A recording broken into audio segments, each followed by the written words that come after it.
Hi guys, मैं engineer अभी शुक्ला आप सभी का अपने यूट्यूब चैनल पर बहुत बहुत स्वागत करता हूं।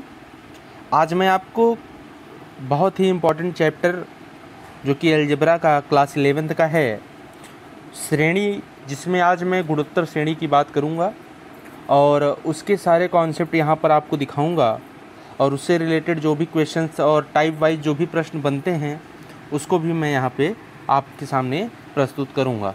चलिए स्टार्ट करते हैं।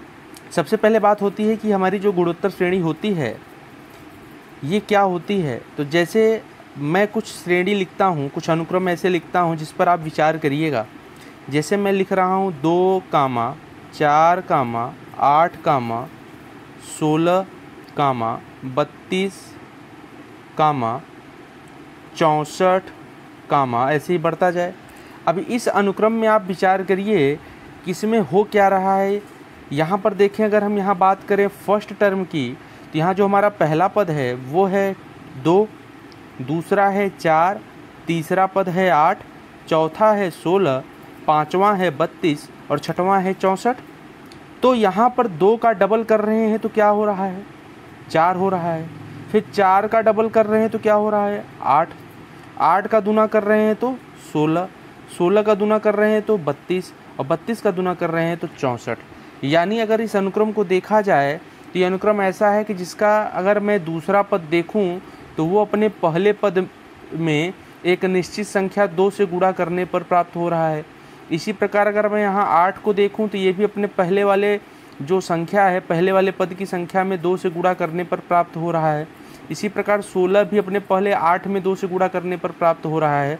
तो अगर हम बात करें कि गुणोत्तर श्रेणी हमारी होती क्या है, तो हम कहेंगे कि संख्याओं का ऐसा अनुक्रम जिसमें प्रत्येक पद पूर्ववर्ती पद को एक निश्चित संख्या से गुणा करने पर प्राप्त होता है, या यूं कह लीजिए भाग करने पर प्राप्त होता है, या गुणा करने पर, दोनों चीज़ें आ सकती हैं।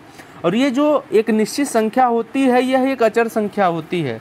तो इस प्रकार के जो अनुक्रम होते हैं वो गुणोत्तर श्रेणी कहलाते हैं। एक बार मैं फिर से रिपीट कर रहा हूँ, संख्याओं का ऐसा अनुक्रम जिसमें प्रत्येक पद अपने पूर्ववर्ती पद को एक निश्चित संख्या से गुणा करने पर क्या हो, प्राप्त होता है, उसे हम गुणोत्तर श्रेणी कहते हैं। ये जो हमारी ये निश्चित संख्या होती है, इसी निश्चित संख्या को हम क्या कहते हैं, सार्व अनुपात कहते हैं। क्या कहते हैं, सार्व अनुपात कहते हैं। अंग्रेजी में इसको कॉमन रेशियो कहा जाता है और सार अनुपात को स्मॉल r से प्रदर्शित करते हैं। अगर मैं बात करूं स्मॉल r बराबर क्या होता है, तो हम स्मॉल r बराबर कह सकते हैं कि दूसरा पद बटे पहला पद, दूसरा पद बटे पहला पद। ठीक है। अब यहाँ ध्यान दीजिए, अगर आपसे कोई कहे कि ये दूसरा पद बटे पहला पद, तो आर कैसे निकालेंगे। अगर मैं श्रेणी की बात करूं, जो मैं श्रेणी यहाँ लिखा था 2, 4, 8, 16, 32, 64, इसमें अगर दूसरा पद देखें तो 4 है और पहला पद क्या है, 2 है। तो अगर मैं इस श्रेणी का सारानुपात निकालूं तो मैं लिखूंगा आर बराबर 4/2, आर बराबर 4/2 और इसका रिजल्ट क्या आएगा, 2 आएगा। ठीक है, आर बराबर आ गया 4/2, इसका रिजल्ट क्या आएगा, 2 आ जाएगा। तो यानी ये आर हमारा सारानुपात कितना आया, 2 आया। ठीक है, चलिए आगे बढ़ते हैं। एक चीज़ हमेशा आप ध्यान में रखिएगा कि कोई अगर आपसे कोई ये पूछता है कि किसी भी श्रेणी को पहचानना है कि क्या वह श्रेणी हमारी गुणोत्तर श्रेणी है कि नहीं है, तो गुणोत्तर श्रेणी के लिए आपको याद रखना है कि गुणोत्तर श्रेणी के लिए इम्पॉर्टेंट जो टर्म है वो ये है कि T2/T1 is equal to T3/T2 is equal to T4/T3। यही किसके बराबर होता है, R के बराबर होता है। यानी जो भी आप अनुपात निकालेंगे, T2 मतलब दूसरा पद, इसको सेकेंड टर्म कहते हैं, सेकेंड टर्म। T का मतलब होता है टर्म। ठीक है, इसी प्रकार T3 को क्या कहेंगे, थर्ड टर्म, T4 को क्या कहेंगे, फोर्थ टर्म। तो गुणोत्तर श्रेणी अगर आपको पहचाननी है कि वो हमारा अनुक्रम गुणोत्तर श्रेणी में है कि नहीं है, तो उसके लिए आपको क्या याद रखना है कि दूसरा पद बटे पहला पद बराबर तीसरा पद बटे दूसरा पद आना चाहिए। यानी इनके रेशियो बराबर आने चाहिए, और वही रेशियो हमारा सार्वनुपात होता है।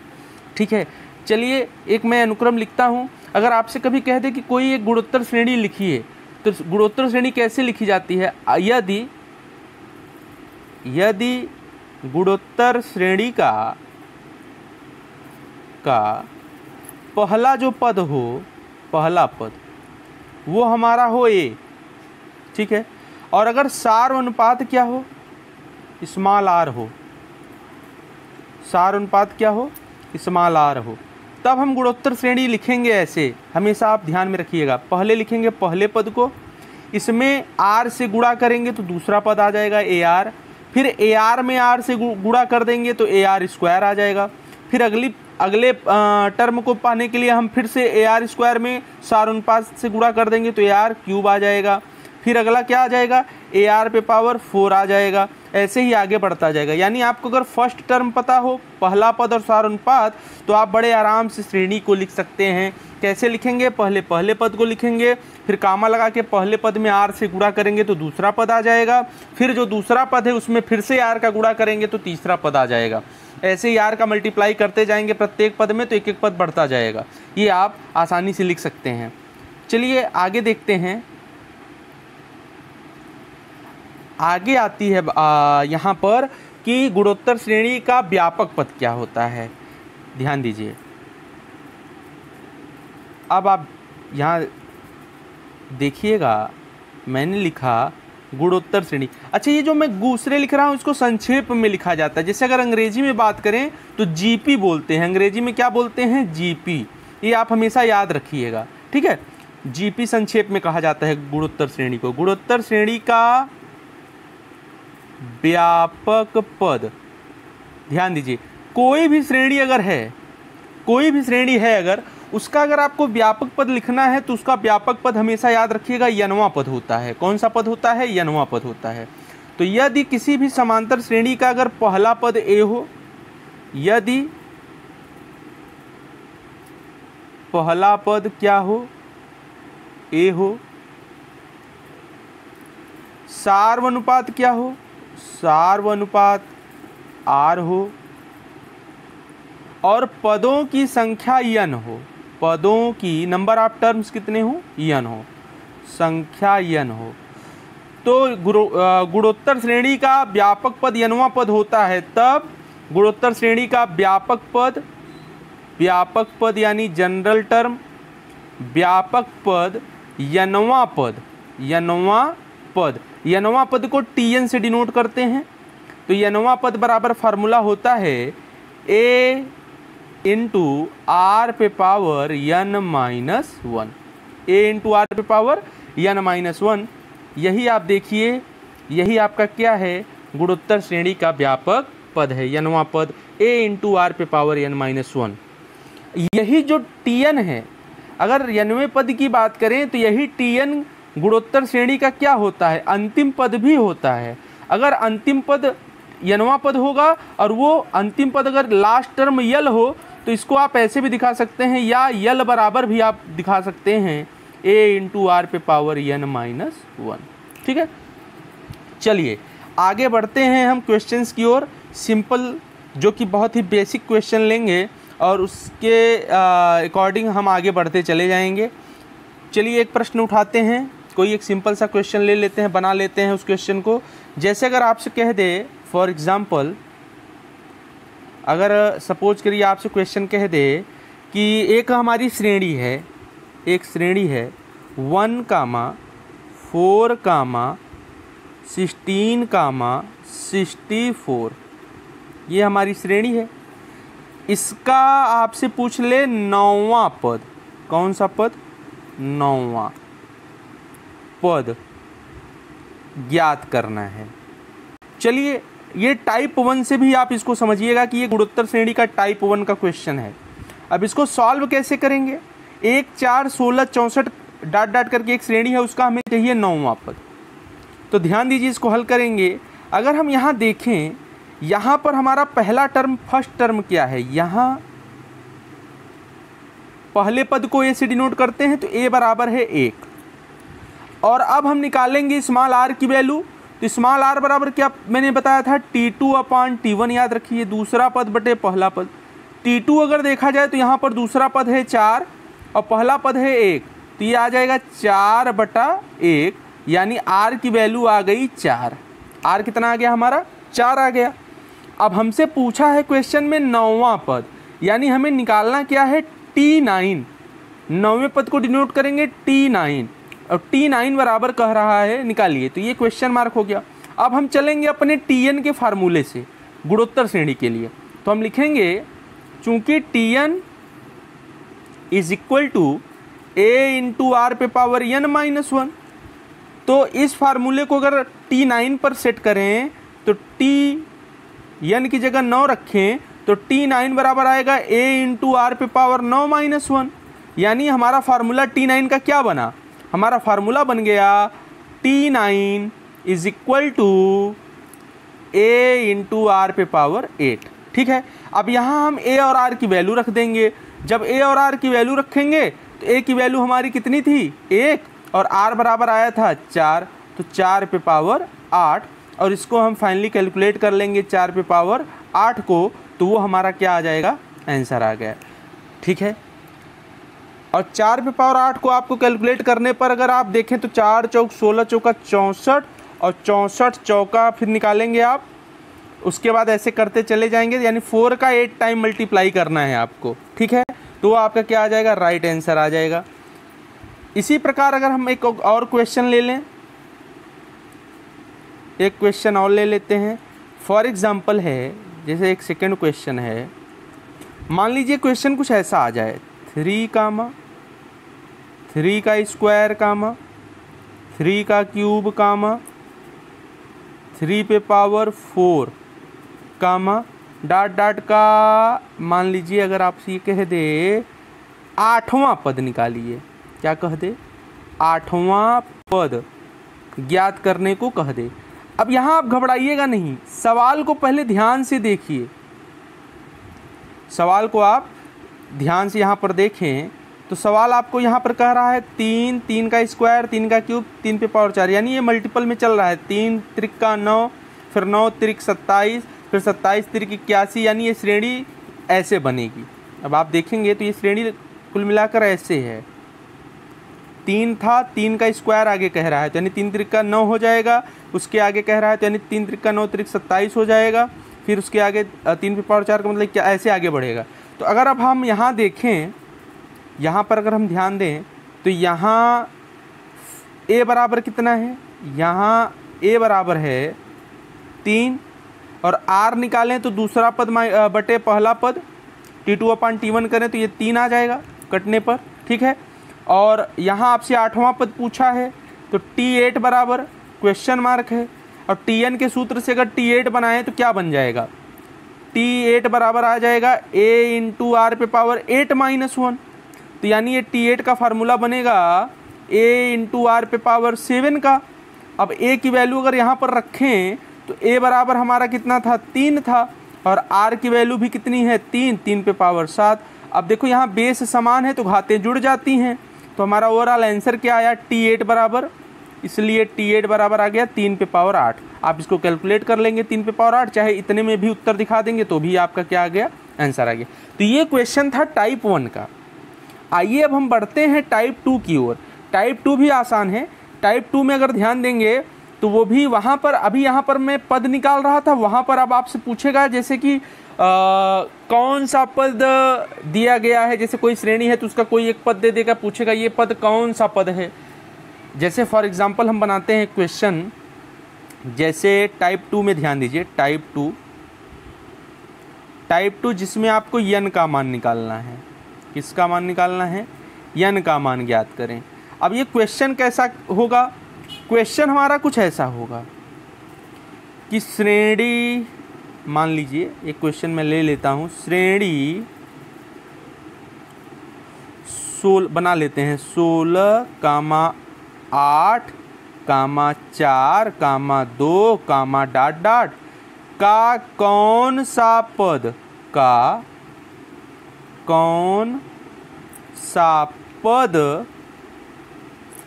1/16 है। ये हमारा क्वेश्चन है।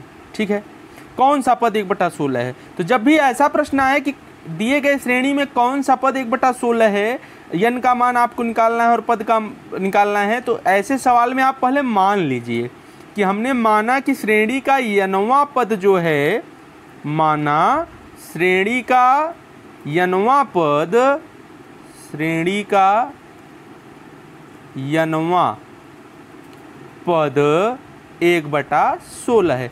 पहली चीज़ तो आपको ऐसे सवाल में ये मान लेना है।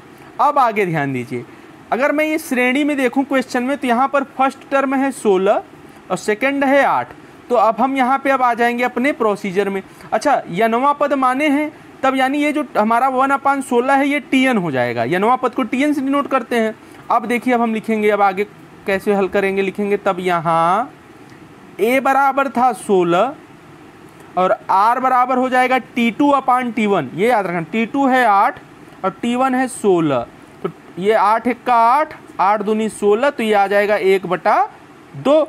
अब आगे बढ़ेंगे और Tn यानी Tn की वैल्यू आपने मानी है कितनी है, 1/16।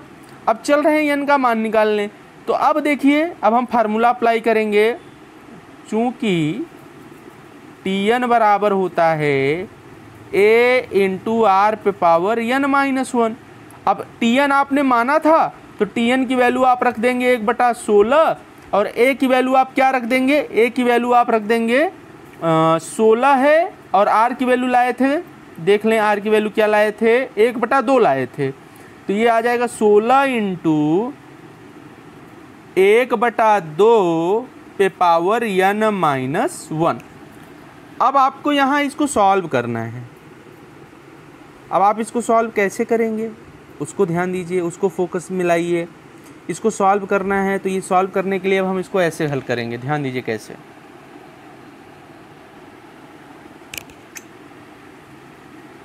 ये जो हमारा 16 है, ये 16 16 के पास आ जाएगा।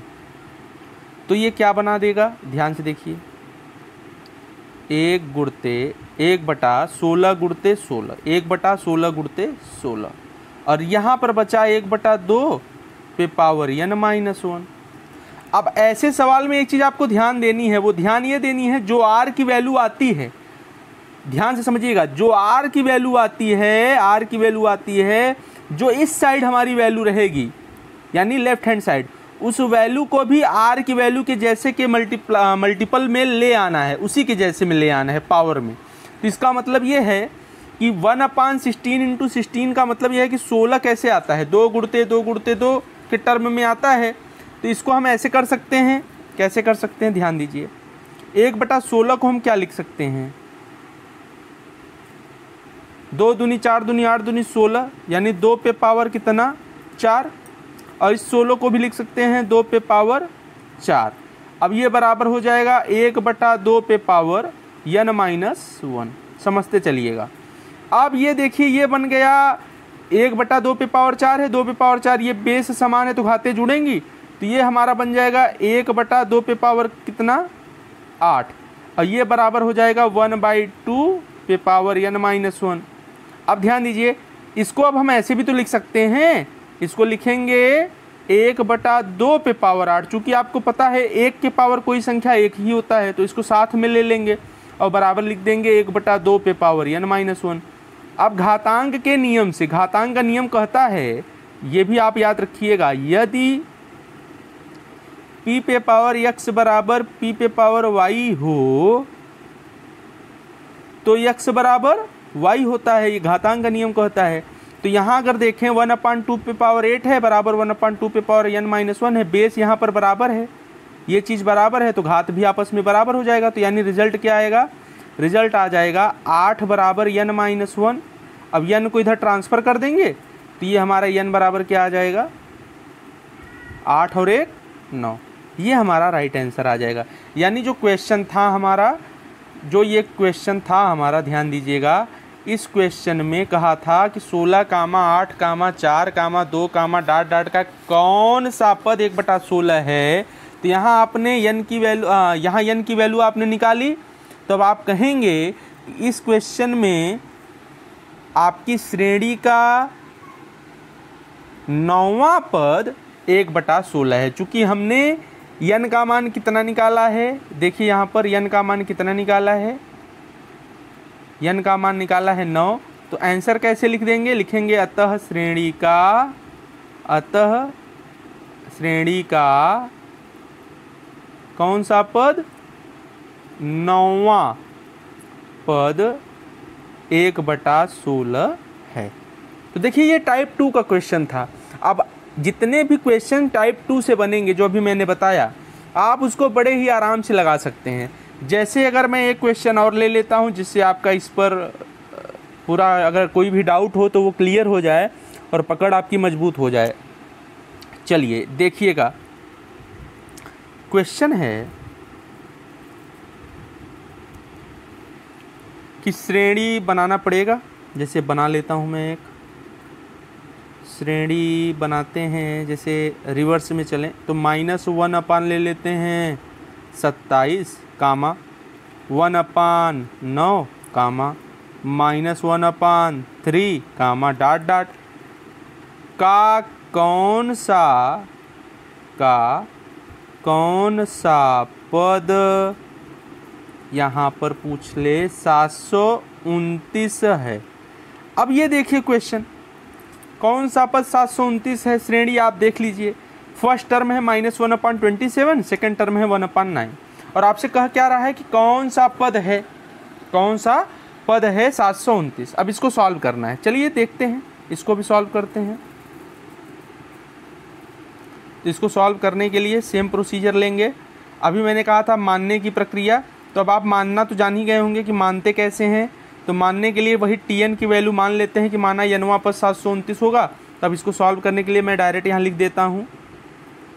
मान लिया मैंने कि Tn जो है क्या है 729 है और यहाँ पर पहला टर्म कितना है -1/27 है। और अगर आप r की वैल्यू निकालने चल रहे हो तो r की वैल्यू हो जाएगी T2 कितना था आपका 1/9 था। तो 1/9 डिवाइड बाई -1/27, ये चला जाएगा ऊपर। तो ये आ जाएगा यहाँ पर -27 डिवाइड बाई 9, तो ये 3 आ जाएगा। r की वैल्यू -3 आ जाएगा। कितना आएगा, r बराबर आ गया -3। अब चलते हैं, हम सॉल्व करते हैं और n की वैल्यू ले आते हैं। तो देखिए सूत्र वही चलेगा, Tn बराबर a इंटू r पे पावर n-1।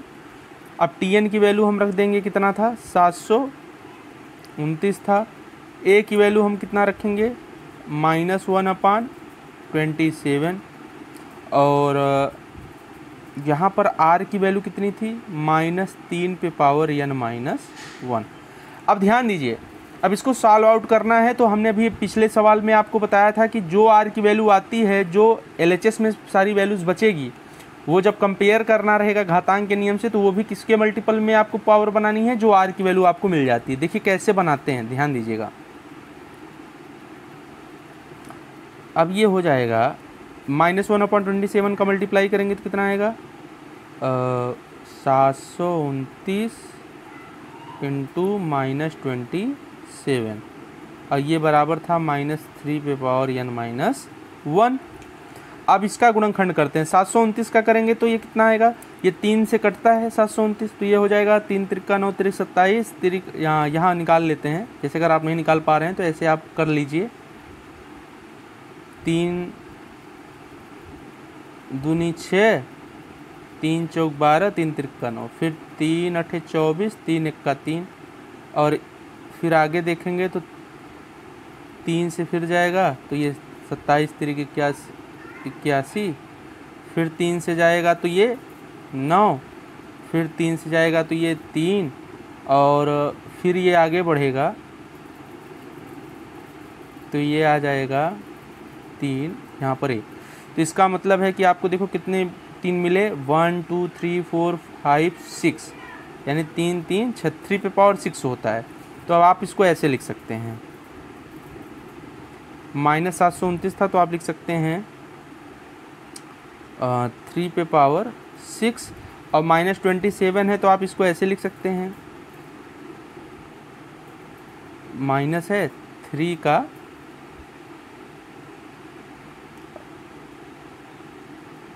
-3 ओवरऑल, यहाँ माइनस भी हम लगा देंगे, -3 का क्यूब। ठीक है, अब आप ये चीज़ समझिए कि यहाँ -3 है, यहाँ +3 है, और ये बराबर में जो हमारा चल रहा था इसको हम हटा देते हैं, ये वाली लाइन। हाँ, तो यहाँ ध्यान दीजिए, ये जो हमारा इधर साइड में था RHS में, वो आपका है -3 पे पावर n-1। अब हम इसको कैसे बना रहे हैं इस पे आप थोड़ा ध्यान दीजिएगा। ये -3 का क्या है, इधर क्यूब है, और 3 पे पावर 6 है। ये देखिए घात इसकी क्या है, यहाँ सम है, तो सम वाली घात में चाहे उसमें माइनस लगा के पावर दिखाइए, चाहे प्लस दिखा के लिखिए, कोई प्रॉब्लम नहीं होती। तो 3 पे पावर 6 की वैल्यू वही होगी जो -3 पे पावर 6 की होगी। तो हम आप समझ रहे होंगे कि इसको हम ऐसे भी दिखा सकते हैं, ये समझ सकते हैं कि -3 पे पावर 6 है, यानी 3 पे पावर 6 को -3 पे पावर 6 भी अगर लिख दें तो कोई प्रॉब्लम नहीं है, चूँकि सेम वैल्यू रहेगी। तो -3 पे पावर 6 और -3 पे पावर 3, ओवरऑल ये बन जाएगा कितना, -3 पे पावर 9 बना लेगा। और इधर हमारा क्या है, -3 पे पावर n-1। अब देखिए यहाँ पर घातांक का नियम लग जाएगा, बेस समान हो तो घाते भी आपस में क्या होती हैं, बराबर होती हैं। तो ये इसलिए हो जाएगा फर्दर घातांक के नियम से घातों की तुलना करने पर। तो क्या हो जाएगा, ये 9 = n-1, -1 को इधर ट्रांसफ़र करेंगे तो n बराबर क्या आ जाएगा, 10। यानी श्रेणी का 10वां पद, आंसर क्या आया, श्रेणी का 10वां पद कितना होगा, 729 है। आई होप आपको ये सवाल समझ में आ गया होगा, ये टाइप भी समझ में आ गया होगा। अब इससे टाइप 3 की ओर अब हम बढ़ेंगे, जो कि और स्टैंडर्ड चलेगा। उससे पहले मैं आपको एक चीज़ और बताना चाहूँगा कि जैसे अगर कभी किसी भी क्वेश्चन में अगर आपको श्रेणी का n वां पद दे दे तो आपको पूरी श्रेणी लिखनी हो तो आप लिख सकते हैं। कैसे लिख सकते हैं, आप n के मान को रख कर एक एक टर्म निकाल सकते हैं। जैसे फॉर एग्ज़ाम्पल अगर मान लीजिए कोई क्वेश्चन ऐसा आ जाए कि आपसे कह दे कि किसी गुणोत्तर श्रेणी का व्यापक पद Tn बराबर है 2 पे पावर n × n+1, ये है, और आपसे कह दे कि तब पूरी श्रेणी लिखिए। तो सिंपल आपको क्या करना है, जो आपको व्यापक पद देगा उसको आप इक्वेशन 1 बना लेंगे, और फिर आप क्या करेंगे, n का बारी बारी से मान रखेंगे तो आपको एक एक पद मिल जाएगा। जैसे अगर मुझे ये व्यापक पद दिया है क्वेश्चन में और कह रहा है कि श्रेणी लिखिए, तो मैं करूँगा क्या, सर्वप्रथम मैं लिखूँगा n बराबर 1 रखने पर, क्या रखने पर, 1 रखने पर। n बराबर जब मैं 1 रखूँगा तो यहाँ पर T1 हो जाएगा, और जहाँ जहाँ n है वहाँ 1 रखना है, तो यानी T1 तब मिलेगा। T1 यानी फर्स्ट टर्म क्या मिल जाएगा, 2 पे पावर 1 की वैल्यू 2 और 1+1, तो यानी ओवरऑल ये 2 × 2 कितना हो जाएगा, 4। 1 में 1 जुड़ जाएगा, 2 आएगा, 2 दूनी 4। यानी अब आप देखिए इस व्यापक पद में n की वैल्यू जैसे ही 1 रखा तो 2 पे पावर 1 2 आ गया यहाँ पर, और यहाँ पर n की वैल्यू 1 रखा तो 1+1 2, 2 2 जा 4 आ गया, यानी फर्स्ट टर्म हमारा 4 आ गया। अब हमें अगर दूसरा टर्म चाहिए तो क्या करेंगे, सिंपल वे में n बराबर कई रखने पर, 2 रखने पर। जब आप n बराबर 2 रख देंगे तो आपको क्या मिल जाएगा, T2 मिल जाएगा। T2 मिलेगा, n की जगह 2 तो 2 पे पावर 2 हो जाएगा, और यहाँ भी n की जगह 2 रख देंगे, 2+1, तो यानी ये आ जाएगा 2 दूनी 4 और 2+1 3, 4 3 जा 12, यानी 4 3 12 आ जाएगा। दूसरा पद क्या आ जाएगा, 12। इसी प्रकार हमें तीसरा पद निकालना है, तो n बराबर कितना रख देंगे, 3 रखने पर। जैसे ही उस व्यापक पद में हम 1 2 3 4 रखते जाएंगे, हम पूरी श्रेणी लिख सकते हैं। तो जहाँ जहाँ n है वहाँ वहाँ 3 रख दीजिए, तो T3 बराबर हो जाएगा 2 पे पावर 3 × 3+1, यानी 3 1 4 और 2 दूनी 4 दूनी 8, 8 3 कितना आया, 24 आया। यानी T3 की वैल्यू हमारी क्या आ गई, 24। तो अब आप श्रेणी को ऐसे दिखा सकते हैं कि अतः श्रेणी निम्न प्रकार से है, ऐसे ही आगे बढ़ता जाएगा, डॉट डॉट दिखा देना, डॉट डॉट दिखा देना। तो लिखेंगे अतः श्रेणी हमारी क्या आई, फर्स्ट टर्म क्या आया था, 2 4 आया था पहला, 4 यहाँ पर देखिए पहला पद क्या आया था, 4, दूसरा पद 12, तीसरा पद 24, ऐसे ही बढ़ेगा तो श्रेणी क्या बनेगी, 4, 12, 24 इसी प्रकार से आगे बढ़ जाएगी। तो आप कोई भी श्रेणी का अगर व्यापक पद दे दे तो आप उसको आराम से श्रेणी आप यहाँ पर लिख सकते हैं। यन का मान रखते जाएंगे और आपको एक एक पद आपको मिलता जाएगा। जब पहला पद है तो यन बराबर 1 रख दीजिए, दूसरे के लिए 2 रख दीजिए, तीसरे के लिए 3 रख दीजिए। आप वैल्यूज़ पुट करिए और आपको श्रेणी के एवरी टर्म्स आप यहाँ पर निकाल लेंगे। ठीक है, नेक्स्ट वीडियो में मैं आपको इसके अदर टाइप के क्वेश्चंस को ले आऊँगा और आप ये जो बेसिक है कॉन्सेप्ट है इसको आप 1-2 बार ज़रूर वीडियो को देखिए, सुनिए और उसका नोट्स बनाइए और प्रैक्टिस करिए। आप क्वेश्चन खुद से बनाइए, सीरीज लीजिए और उसको सॉल्व करिए। जैसे जैसे आप सॉल्व करेंगे आपकी प्रैक्टिस हो जाएगी और गुणोत्तर श्रेणी भी आपको एकदम आसान लगने लगेगा। ठीक है, thanks to all of you.